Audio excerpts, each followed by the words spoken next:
10th Standard Max First Midterm Test Previous various district question paper analyze பண்ணிட்டு இருக்கிறோம் from JK Tuition Center Madurai. இப்போ Dharmapuri district question paper analyze பண்ண போகிறோம். Part 1 I am J. Kumar. Question number 3 f of x is equal to square root of 1 plus x square னு கொடுத்துருக்காங்க.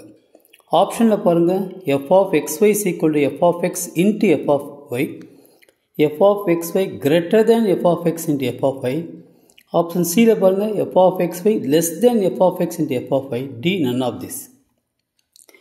Okay, அப்போ ஆப்ஷனில் என்னென்ன இருக்குன்னு பாருங்கள். f of x இருக்குது, f of y இருக்குது. அப்போ f of y போட்டோன்னா 1 plus y square. இப்போ f of xy இருக்குது பாருங்கள். ஓகேவா? அப்போ 1 plus xy the whole square is equal to root of 1 plus x square y square. அப்போ f of x into f of y option இருக்குங்க, அதனால தான். அப்போ root of 1 plus x square into root of 1 plus y square multiply பண்ணுங்க. 1 plus x square into 1 plus y square. அப்போ square root of இந்த 1ல் multiply பண்ணனா 1 plus இந்த 1 plus y ஸ்கொயரில் மல்டிப்ளை பண்ணனா plus y ஸ்கொயர். இந்த x ஸ்கொயர் 1ல் multiply பண்ணனா x square plus x square into y square multiply பண்ணனா x ஸ்கொயர் y ஸ்கொயர். அப்போ f of x into f of y is equal to இது வந்துருக்குது. ஓகேவா?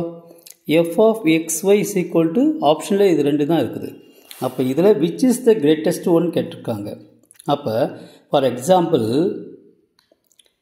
x is equal to 1, y is equal to 1 சின்ன நம்பராக எடுத்துக்கோங்க. அப்போ f of 1 into 1 is equal to root of 1 plus 1 square into 1 square. அப்போ root of 1 plus 1 equal to root of 2. root 2 உடைய value 1.414. இப்போ இதில் அப்ளை பண்ணுங்கள். 1 root of 1 plus 1 square plus 1 square plus 1 square into 1 square. root of 1 plus 1 plus 1 plus 1. Okay students, அப்போ root 4 உடைய value 2. அப்போ எது ஜாஸ்தியாக இருக்கும்? இதுதான் ஜாஸ்தியாக இருக்கும். அப்போ option C is the correct one. Thank you. Subscribe பண்ணிவிட்டு பாருங்கள், ஷேர் பண்ணுங்கள், கமெண்ட் பண்ணுங்கள், ப்ளஸ் லைக் பண்ணுங்கள் ஸ்டூடெண்ட்ஸ். தேங்க்யூ.